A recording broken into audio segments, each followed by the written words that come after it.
Hashim. Mimi jina langu naitwa Mohamed Said. Watu wengi wananifahamu kama mwanahistoria na vile vile mwandishi, na nimeandika vitabu kadhaa. Nimeandika vitabu vya watoto ambayo ni riwaya, na nimeandika vitabu maisha ya watu, biographies. Nimeandika biographies kama mbili, na andika makala ndefu nyingi tu.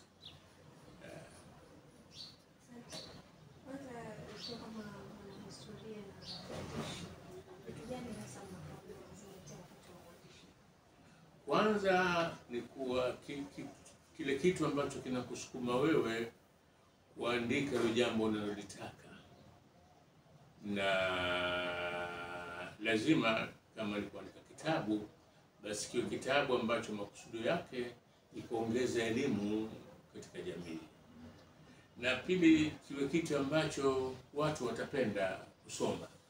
Vinginevyo huwezi kuandika kitabu ambacho watu watasoma. Kazi iliyofanya haina maana yoyote. Naam.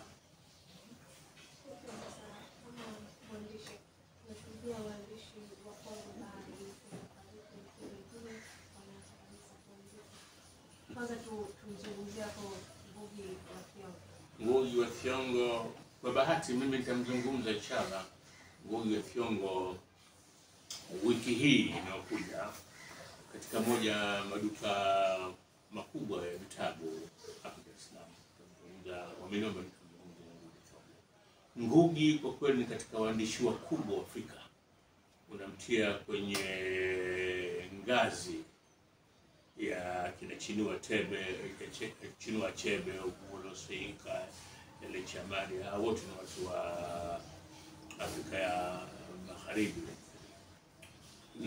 Lakini yeye Ngugi wa Thiong'o amejipambua kwa sababu Ngugi amepata misukosuko mingi kwa sababu ya kalamu yake. Manake ukisoma kitabu cha Ngugi, kwa mfano kitabu cha kwanza alichoandika ile Wicklow Child, unaiona kabisa jamii ya Kenya wakati wa kupigania uhuru wa nchi yao, wakati Kikuyu kupitia Mau Mau umenyanyua silaha kupambana na Mwingereza ili warejeshe ardhi zao.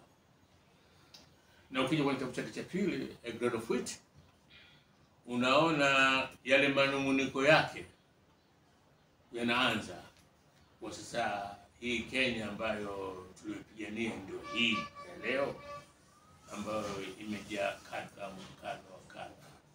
Sasa ukija kwenye Trials of Dedan Kimathi, sasa anaeleza kabisa vile vita. Kwa yule msomaji anaposoma anaona kuwa hapa kuna kitu katika jamii yetu hakijakaa sawa sawa. Sasa basi angetulia hapo hapo, akaanzisha jukwaa vijijini, anafanya tamthilia, wanafanya michezo ya kuigiza ile. Kwa hiyo wanaonyeshwa watu katika ile hali halisi ambayo mtu anaweza kuona kwa jicho lake nini yanatendeka na akasikia. Kwa sababu kitabu kina kizingiti, kitabu mpaka una pesa ununue kitabu, mpaka umesoma una elimu. Lakini tamthilia kwenye kijiji cha watu wa kawaida inaonyesha pale serikali iko na Ngugi huyu atatuangamiza huyu, wakamkamata wakamfunga. Sasa nitamzungumza Ngugi inshallah, na nitamweleza mambo alipitia na kazi zake alizoandika, na tutazungumza inshallah vitabu vyake ambavyo na mimi nimepitia. Na umesema utazungumzia kwa marefu na mapana zaidi, lakini kwa umahiri wake wa uandishi wa vitabu unamtofautishaje na waandishi wa vitabu? Sisi Tanzania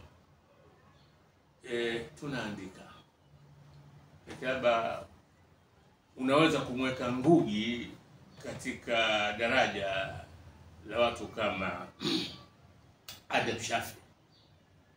Adam Shafi kitabu chake ukifungua ukurasa wa kwanza tu ukiwa kichini, mathalan kama Vuta Nikuvute, kitabu maarufu ambacho kimefanywa vile vile filamu. Ukisoma Haini kusoma Mbali na Nyumbani, na vyote vitabu nimesoma, na ambacho kimeniathiri sana vitu vyake ni Haidi. Nilipokipata, ukifungua ukurasa wa kwanza tu, mimi nilikuwa simjui huyo, lakini nani Mshaka, nikafuta simu yake nikaipata, nikampigia, na alipokea tu, nikamwambia namba yako hii amenipa ndugu yako Muhammad Mshangama, akawa kishanijua kamili jamaa yake. Nikamwambia, wewe Adamu unajifanya mjanja sana wewe. Swali familia zetu za kutaniana. Hakuona vibaya kumuita wewe Adamu. Kwa nini bwana unasema hivyo? Nikamwambia wewe unatuandikia habari za kweli afu unasema hii ni riwaya. Akacheka sana. Sasa ukisoma kile kitabu cha Haini utaona nini alitokea katika mapinduzi ya Zanzibar. Kila kitu. Na alikuwa mjanja, anaweza kueleza huyu mtu, anamchukua mtu mfano. Alikuwa hivi kusema huyu fulani katika historia ya Zanzibar, huyu ni fulani. Basi ni kama hapa nyumbani wapo waandishi, lakini hatuko mbali sana katika uandishi. Nadhani kwa sababu vile vile uchapaji.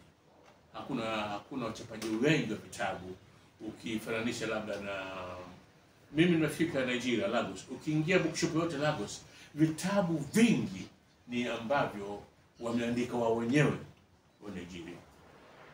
Kenya wenzetu wako mbali kwa sababu wana wachapaji wengi vitabu. Lakini hapa nyumbani kwa kweli wachapaji vitabu ni wadogo. Na hii inaathiri hata uandishi. Maana kama hakuna mtu wa kuchapa kitabu chako, unaandika kitabu cha kazi gani sasa?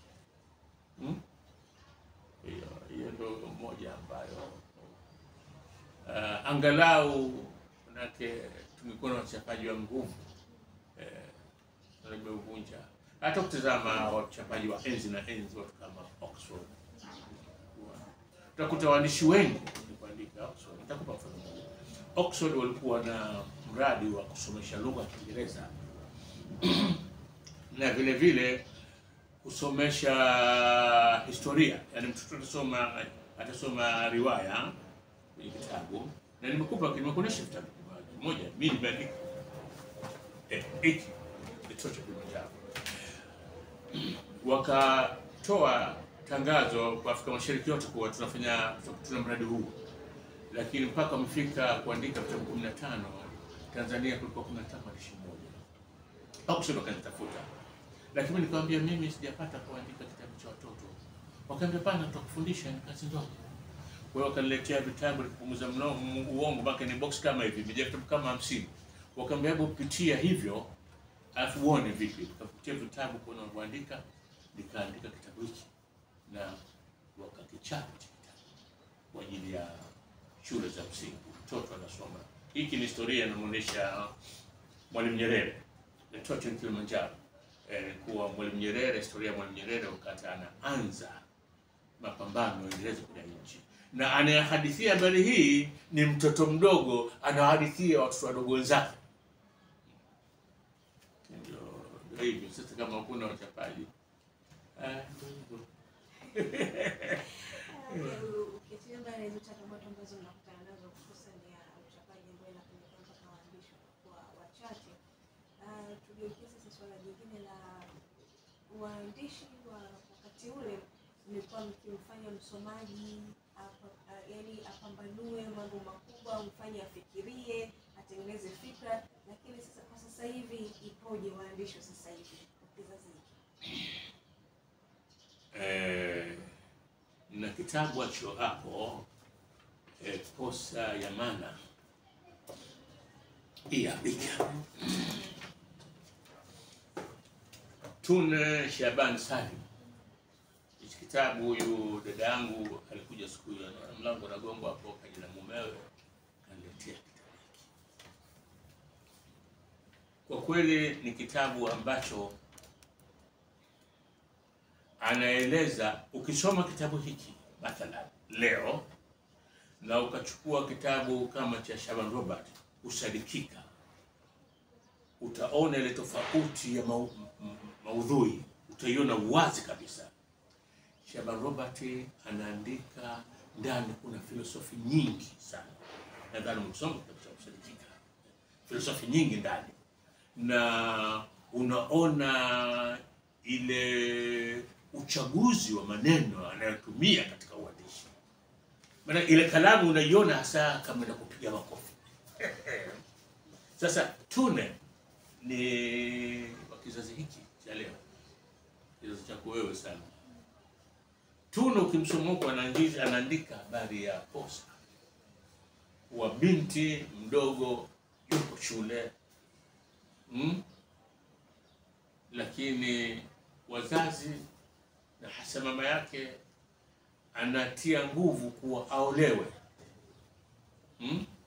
Sasa hii maudhui hii unaweza kuipata leo tu, lakini wakati uliopita uko maudhui hakuna, kwa sababu itakavyokuwa mabinti wanaolewa, lakini leo kuna uzito kidogo.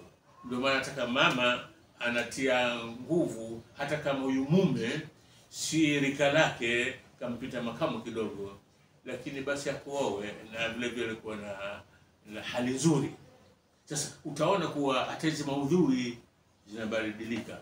Kuna kitabu bahati mbaya nimetazama hapa sikuviona, cha kijana mmoja anaitwa Muhammad Somo yangu, lakini mwenyewe maarufu sana anaitwa Modi Big kwa sababu wake. Huyu kijana mashallah ana kipaji cha kuandika. Yeye anaandika habari za leo, za vijana wa leo, na kwa lugha zao anasema hapo katika mishemishe. Kamaliza darasa la 12, kazi hakuna, amekaa nyumbani, mara anajaribu muziki wa kizazi kipya kutafuta maisha, mara anasema nitajaribu kutafuta njia niende zangu Ulaya. Na kile kitabu kitu nako kweli, ukianza mwanzo ukiachi kinakuvutia. Sasa hii kwa mukhtasari tu ndio tofauti ya uandishi uliopita wa kama akina Shafi na Shaban Robert, ndio tofauti hii. Na nadhani sengine vijana leo wakisoma vitabu hivyo Shaban Robert wanaweza kusinzia. Mimi ingawa ni mtu wa kizamani, lakini vitabu vya uandishi wa leo vinavutia. Kipo kingine hapo hiki hapa, sio hicho nakupa hapo.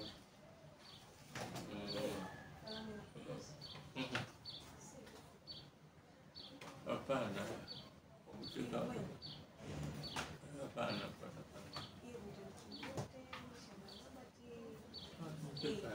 kurudisha. Kipo kitabu kimoja mbaya, kipo hapa, anaandika mwandishi, anaandika kuhusu mila na tamaduni za pwani, na ukifungua ukurasa wa kwanza tu kijana anaitwa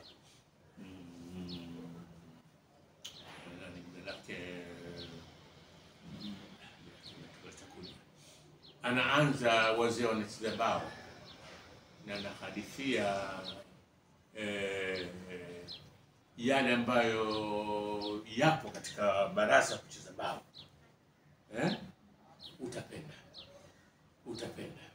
Kwa hiyo uandishi bado upo, lakini alipoletea kitabu hiki akaniambia kaangaika sana kupata mchapaji, kaangaika nacho sana. Sasa haya ndio matatizo ambayo tunayo. Nini hasa kufanyika kwa waandishi wa vitabu wa sasa hivi?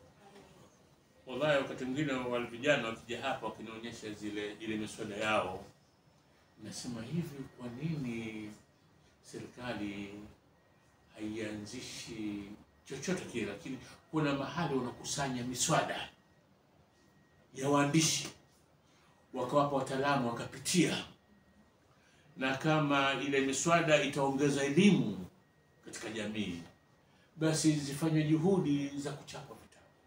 Wananijia fikra, inawezekana kuwa si fikra labda ya maana sana, lakini fikra ambayo imekuwa kini mara kwa mara kini hiyo kwenye kichwa changu. Na